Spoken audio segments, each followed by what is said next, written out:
चलिए, स्वागत है आप लोगों का टारगेट सोनू यूट्यूब फैमिली में। हम लोग बिहार शिक्षक बहाली के लिए भारतीय राष्ट्रीय आंदोलन का जो सीरीज चला रहे थे, उसमें आज लगभग लास्ट वीडियो है जिसमें हम लोग भारत को आजाद करा देंगे। तो पिछले वीडियो हम लोग देख रहे थे कि भारत छोड़ो आंदोलन पूरे पुरजोर तरीके से पूरे भारत में फैल रहा था।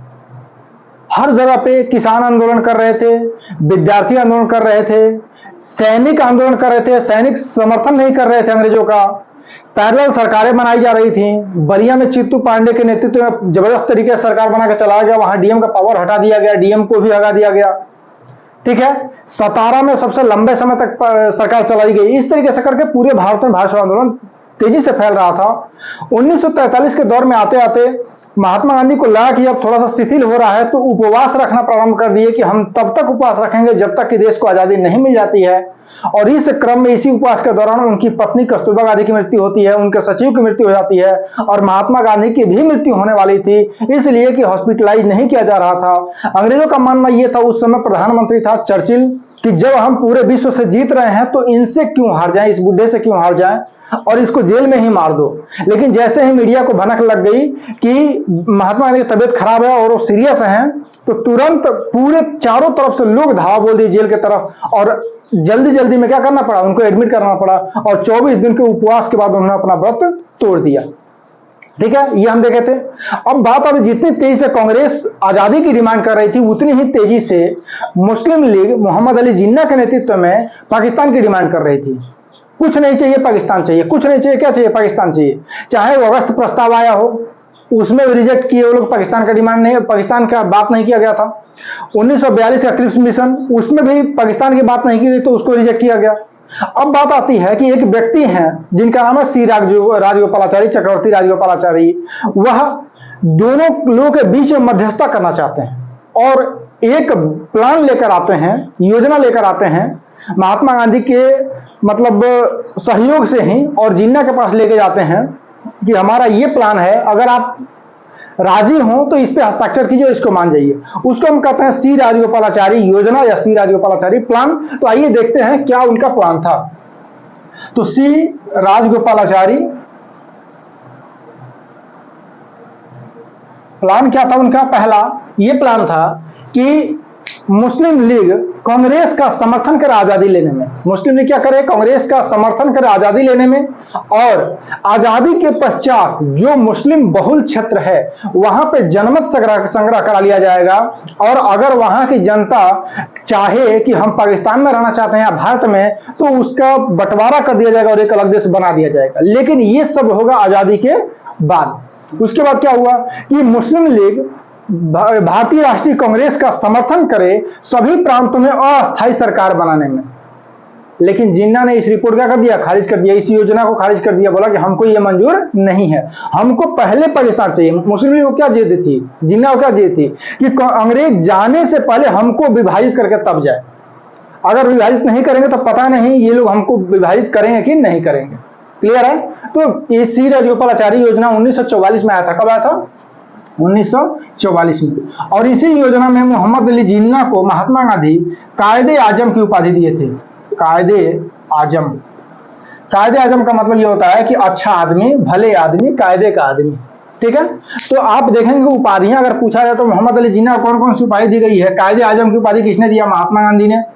हिंदू मुस्लिम एकता का प्रतीक किसने कहा? 1916 में सरोजिनी नायडू, इसलिए कि 1916 में लखनऊ समझौता जो हुआ था उसमें मुस्लिम लीग और कांग्रेस को एक करने में मोहम्मद अली जिन्ना का मुस्लिम लीग की तरफ से बहुत ज्यादा योगदान था। क्लियर है?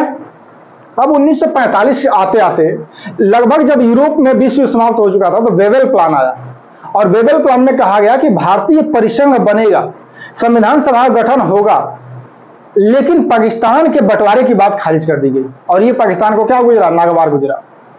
इसको भी क्या कर दिया? खारिज कर दिया गया। तब आता है 1946 का कैबिनेट मिशन। 1946 का कैबिनेट मिशन, कैबिनेट मिशन 1946 के कैबिनेट मिशन में क्या कहा गया? कहा गया कि भारत एक परिसंघ बनेगा। भारत क्या बनेगा? भारत एक परिसंघ बनेगा। परिसंघ बनेगा क्या भाई? परिसंघ बनेगा।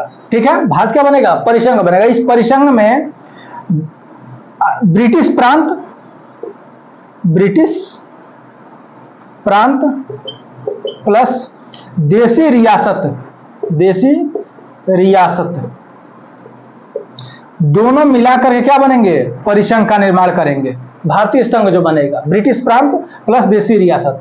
लेकिन देसी रियासतों को इसमें भी कहा गया कि छूट होगा कि वो किसमें जाना चाहते हैं, ठीक है, स्वतंत्र रहना चाहते हैं कि नहीं रहना चाहते हैं। दूसरा क्या कहा गया? संविधान सभा का गठन होगा, संविधान सभा का गठन होगा, इसमें एक्सेप्ट कर लिया गया। उसके बाद क्या कहा गया? देश के बंटवारे की बात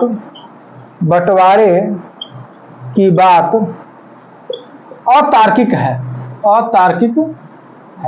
और ये अतार्किक शब्द आते ही मुस्लिम लीग क्या कर देगी? विद्रोह कर देगी कि हम नहीं सुनना चाहते हैं, ठीक है, हम नहीं चाहते हैं। ये कब आया था? मई 1946 में, मई 1946 में ये बात आई, और प्रस्ताव दिया गया कि सितंबर में इलेक्शन कराया जाएगा, इलेक्शन होगा किसके लिए? संविधान सभा के लिए। आप संविधान अगर पढ़े होंगे तो उसमें हम पढ़ाएं इसको, इलेक्शन का प्रावधान हो गया कि संविधान सभा का इलेक्शन होगा और उसका गठन किया जाएगा। लेकिन उसके पहले ही 16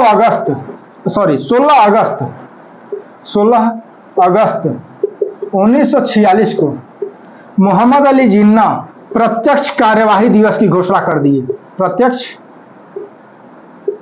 कार्यवाही दिवस की घोषणा कर दी, और लड़ कर लेंगे पाकिस्तान का नारा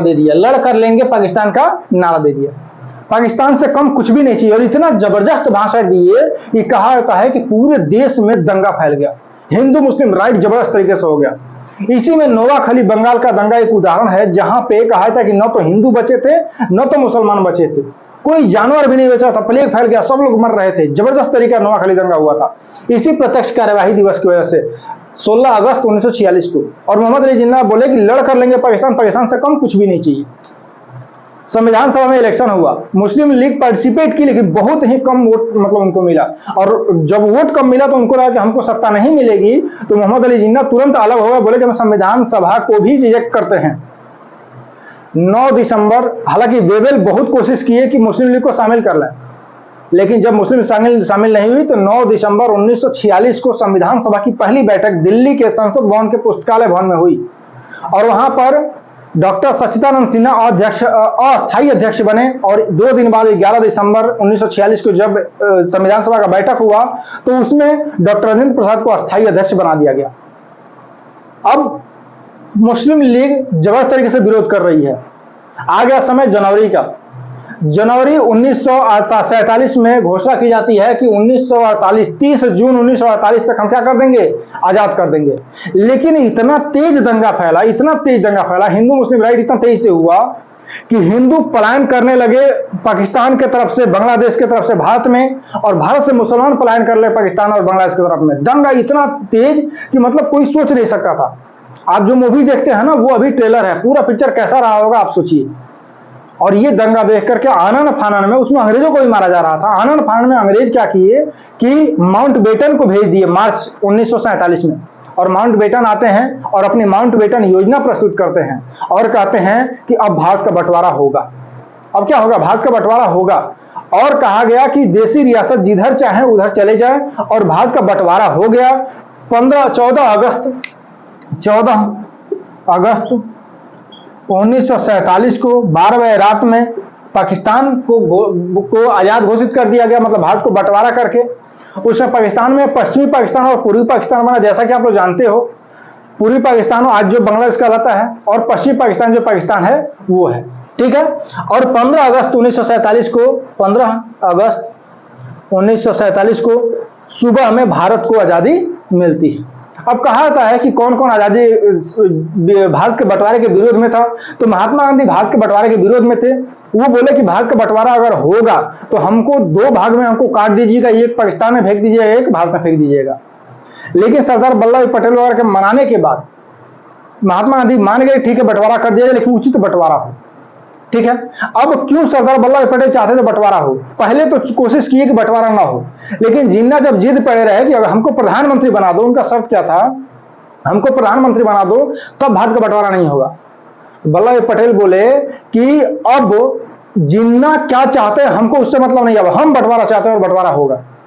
और वल्लभ भाई पटेल गांधी जी को समझाया कि बापू, अगर एक छोटी पार्टी जिसकी सीट नहीं आई है देश के बंटवारे की बात लेकर अपने प्रत्याशी को प्रधानमंत्री बना दे, तो आने वाले समय में प्रत्येक छोटी पार्टियां कहेंगी कि हमारा सीट कितना हो, हम प्रधानमंत्री बनेंगे, लोकतंत्र खत्म हो जाएगा और भारत आज 2 टुकड़ों में आप नहीं बनने देंगे तो आने वाले समय में 80 टुकड़ों में विभाजित हो जाएगा।